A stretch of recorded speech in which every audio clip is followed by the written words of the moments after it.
Well, as I mentioned earlier, we're going to conclude our series entitled Against the Grain. I've enjoyed our journey through the book of Judges, even though it's not a real clean, nice, G-rated book. There's some things in there that are uncomfortable to deal with, some things in there that are just difficult. But really what's happened in the book of Judges is people are doing what is right in their own eyes, as opposed to what is right in the eyes of the Lord. And because of that, they're making bad choices. They're doing things that are contrary to God, and it's getting them in a lot of trouble. And so we conclude with the last part of the story of Samson. We'll be in chapter 16 in the book of Judges today as we look at the end of Samson's story. But remember, Samson was a Nazirite. In Judges chapter 13, the angel of the Lord comes to Samson's mom and says that he will be a Nazirite from birth. Now, Nazirite comes from Numbers chapter 6, and with that, we find there are three main requirements for someone who is a Nazirite. That they would not drink any fermented drink, that they would not come in contact with a dead body, and that they would not have their hair cut. Those are the three main parts of the Nazirite vow, and Samson would be a Nazirite for life. But we find in Judges chapter 14 and 15 and into 16 that Samson makes some pretty bad choices. He does a lot of things that are against the Nazirite vow and a lot of things that are just sinful in general. And it starts with the person he wants to marry, who is a Philistine.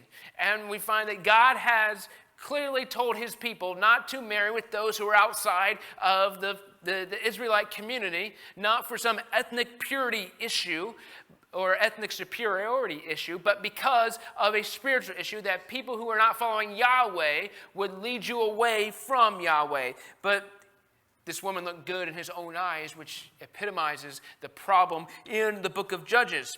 And in the context of these chapters, he kills a lion because the lion attacks him. And okay, that's fine. The lion attacked him. He had to defend himself. Well, then he goes back later and gets honey from the lion. I don't know how it worked, but bees made honey in the lion. And he goes and he eats the honey from the lion, which would make Samson unclean. He takes a jawbone from a donkey and kills Philistines. And the donkey was a newly deceased donkey, which shows he is in contact with a dead carcass. He two different times, he goes by a vineyard. And, it's one of those things, there's nothing necessarily wrong about him going by a vineyard, but if he's supposed to stay away from alcohol, it's probably not a good situation, not a good look for him. But then at his wedding feast, the party, the way it's actually worded there, is an alcoholic binge fest, is really what it is. And so Samson the text never actually says Samson drank alcohol, but at some point, let's be honest, when you put yourself in so many tempting situations, our willpower is only so strong.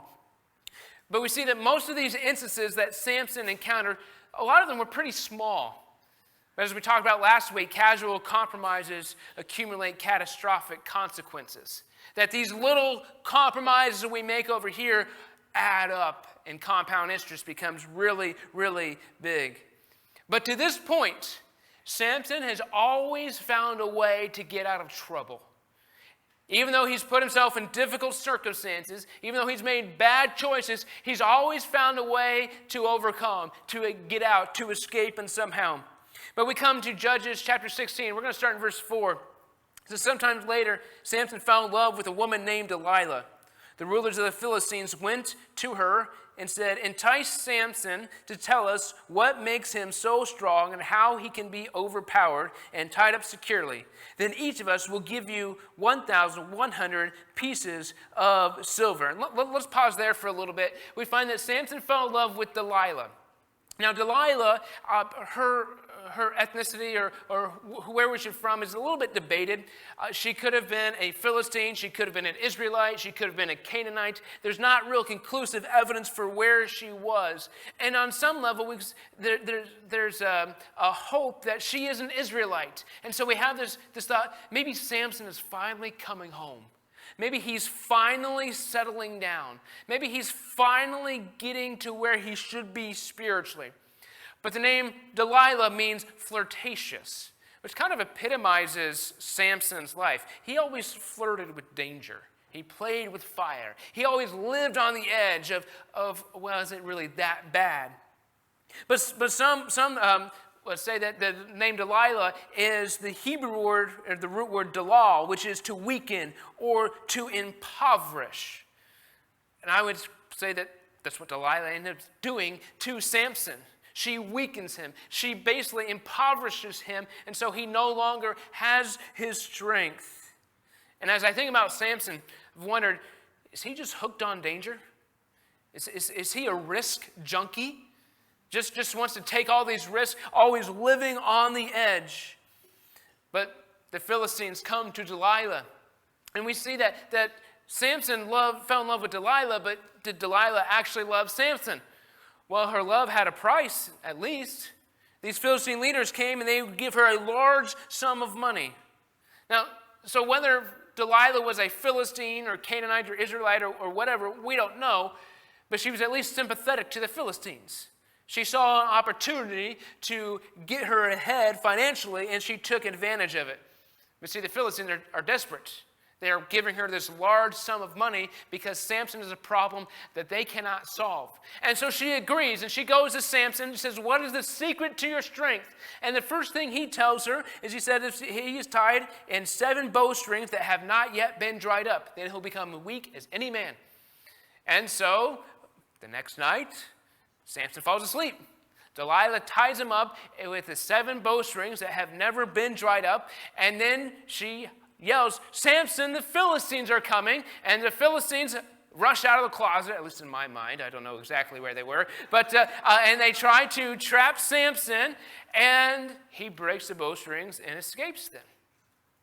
And it's one of those things where, like, you see this first moment, you're like, there's a lot of warning flags that should be coming up right now. But Samson doesn't seem to see these, because Delilah goes back to him and says, do you not love me? Why are you making fool? You told me a lie. You didn't tell me the truth. So Samson tells her, well, if I get tied up with ropes that are brand new, then I'll be as weak as every man. The same thing happens. He falls asleep. She ties him up. Samson, the Philistines are coming. And they rush in, and Samson breaks the ropes, and he's saved, and no big deal. And we're kind of like, all right, you know what? Fool me once, shame on you. Fool me twice, shame on me.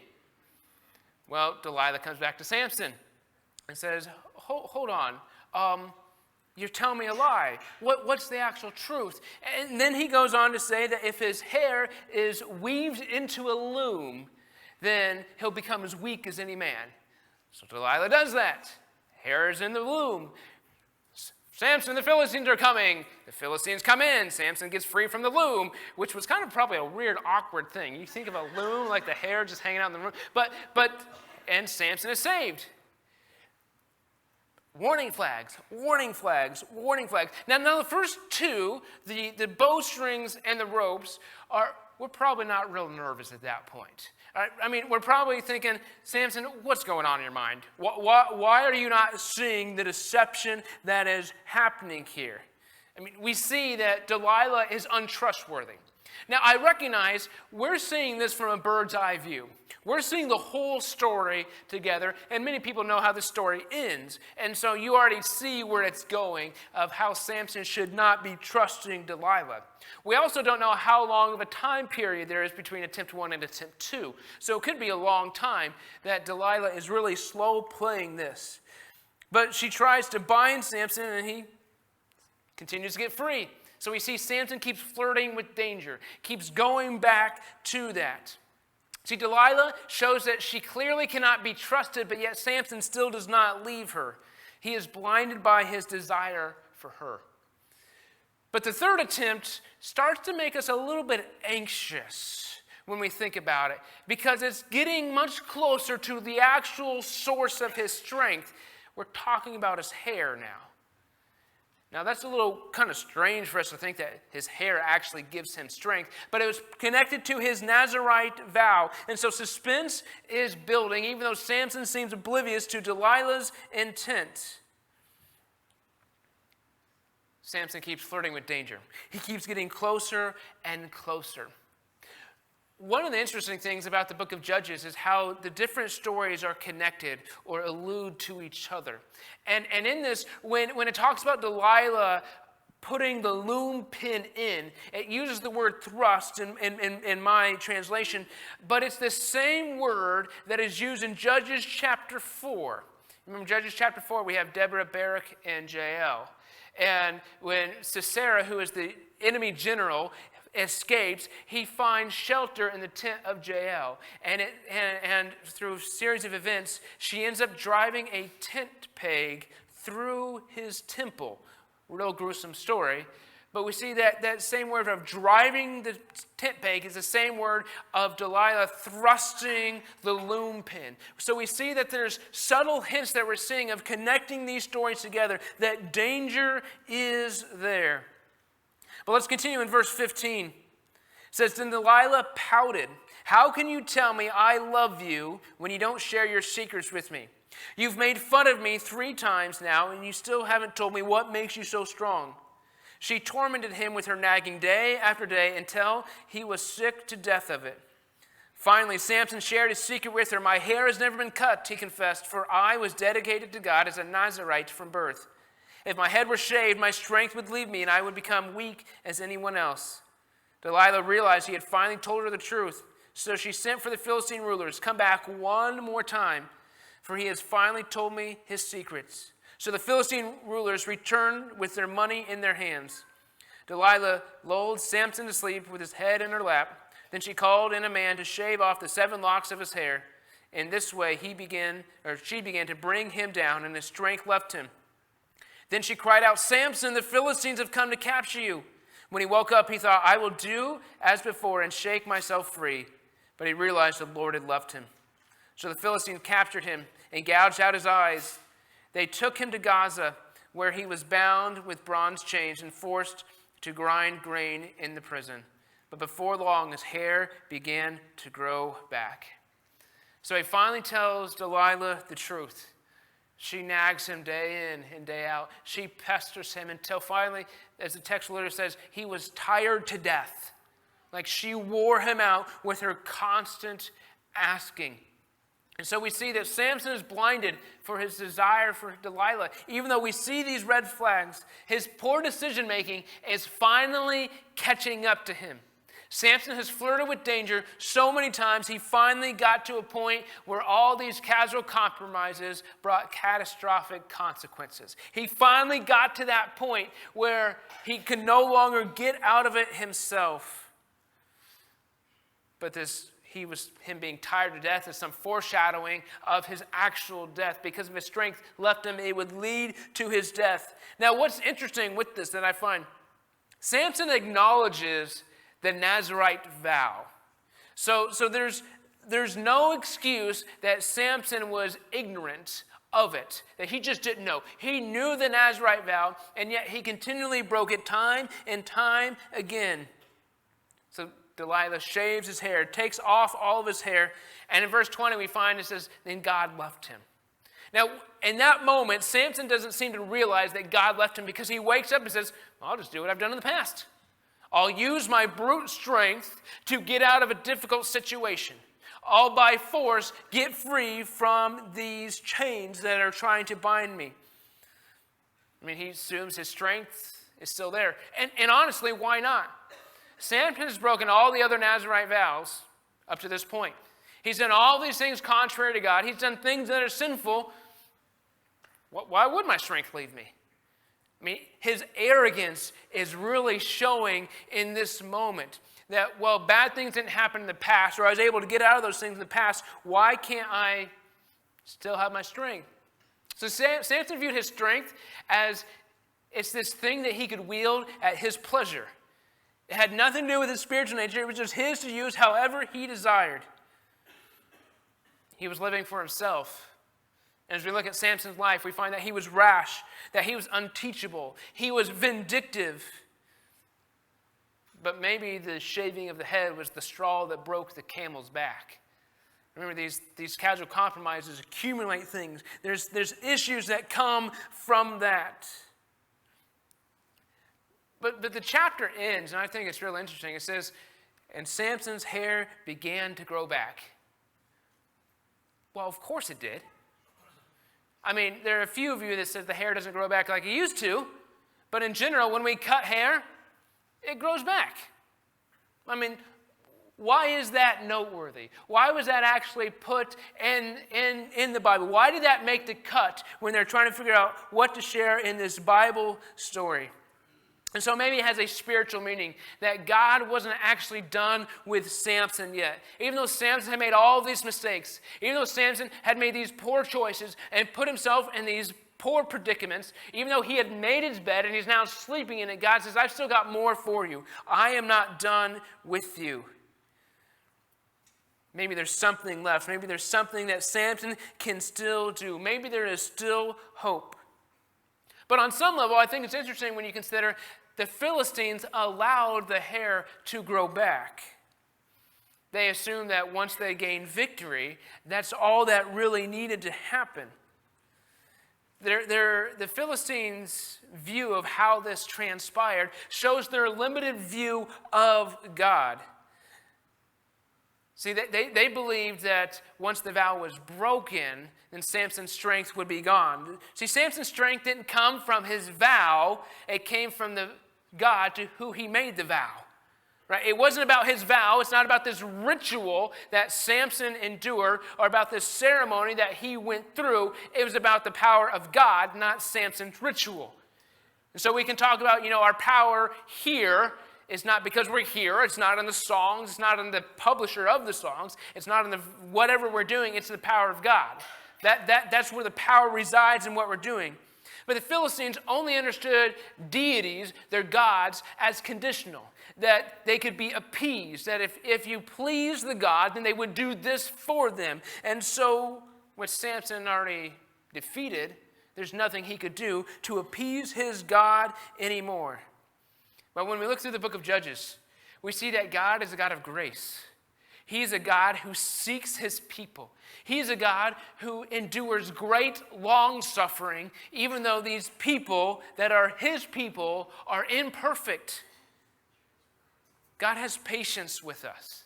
He's not a vindictive God. He's not a rash God. He's not a God that's just waiting for you to mess up so he can destroy you. He's a God who wants to extend grace and forgiveness. That's who this God is that Samson is serving, and Samson many times took advantage of that.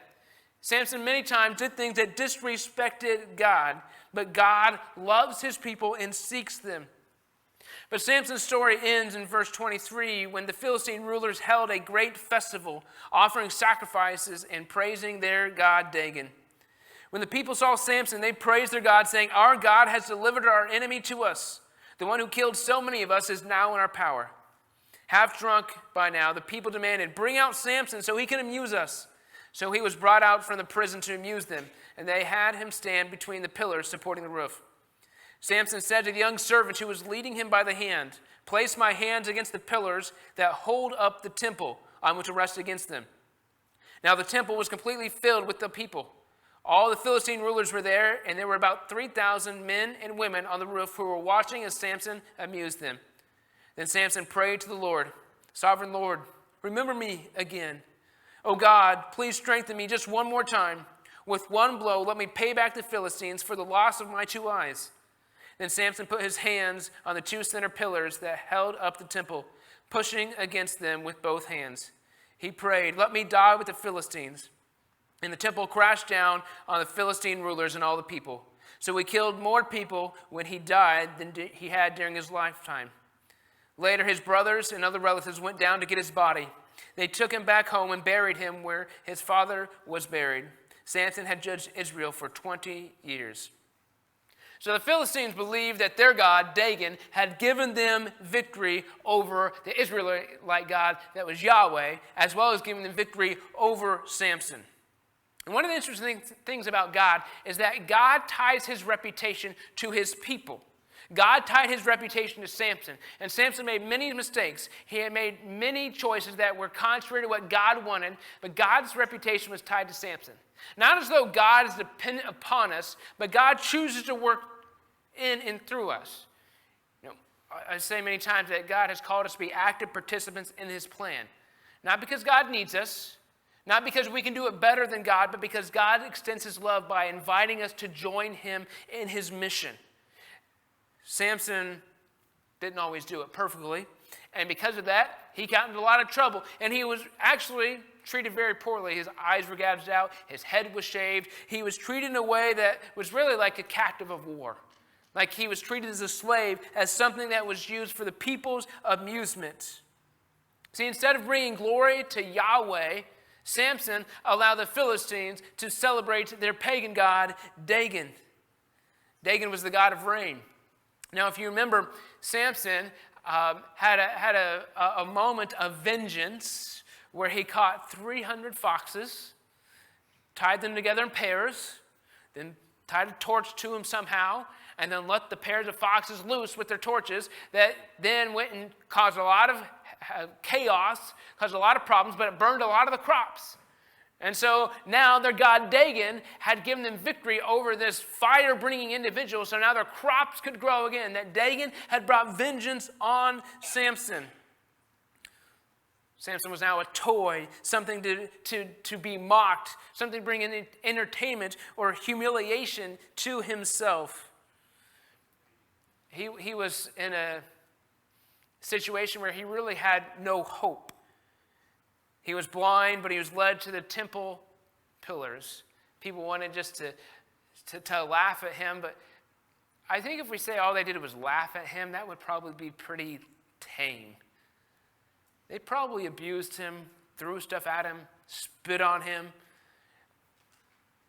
They really put Samson through the ringer.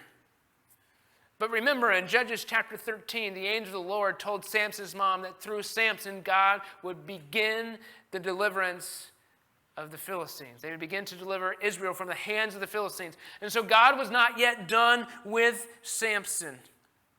God can still use this imperfect individual who seemed to have no worldly worth. So Samson prays. And this is really Samson's only legitimate spiritual moment. There's a moment where he prayed to God when he didn't have water, but it was more of an entitled prayer.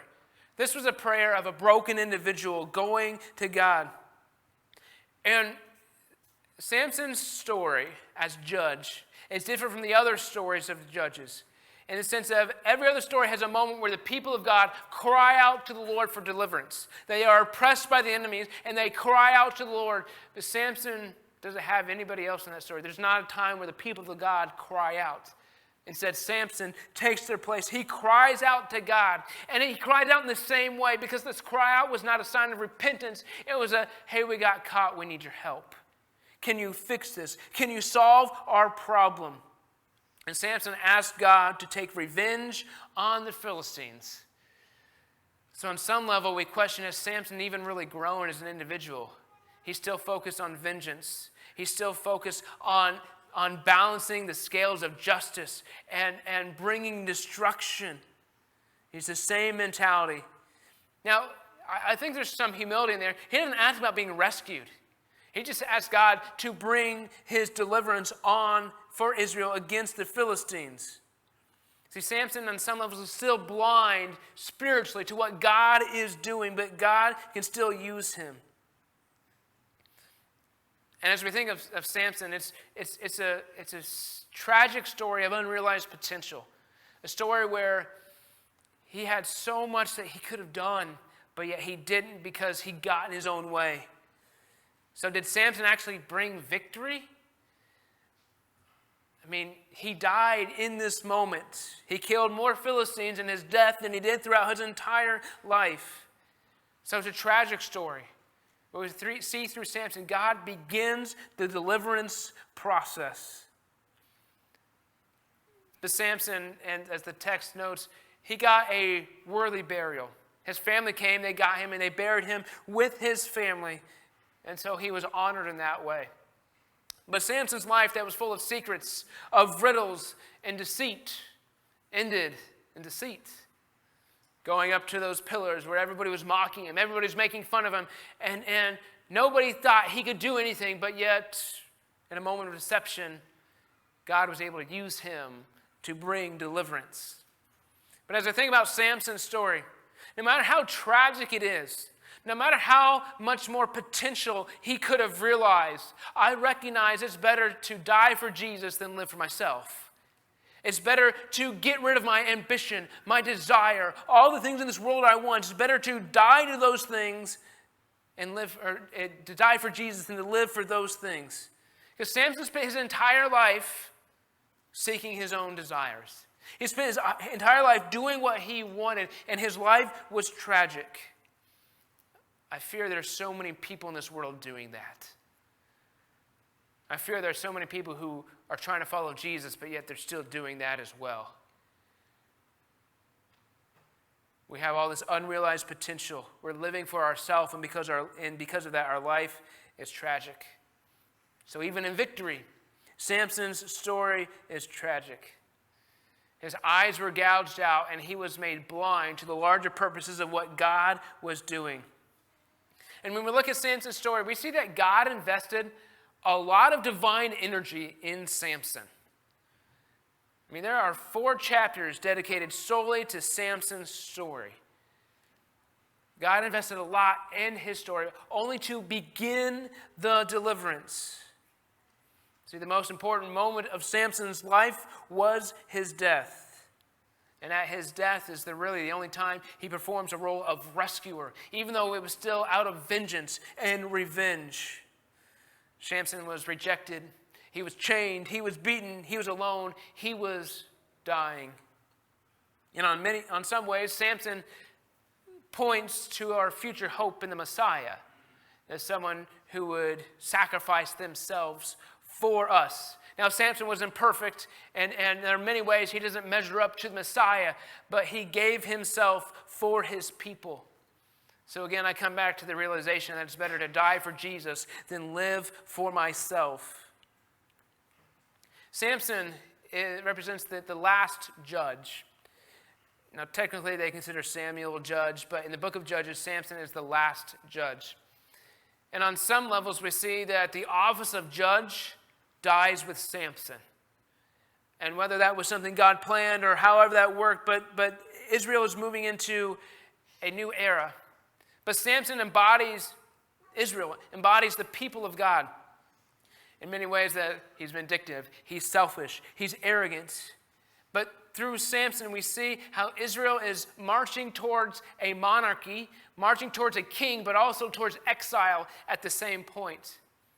Because after Samson, after a little while, we get the first king in Saul, and then David, and then Solomon. And after Solomon, the kingdom splits into 2, and then we have the divided kingdom, and they function like that for several generations. And then the northern kingdom is destroyed by the Assyrians, and then the southern kingdom, it is destroyed by the Babylonians, and we see that people are marching towards exile.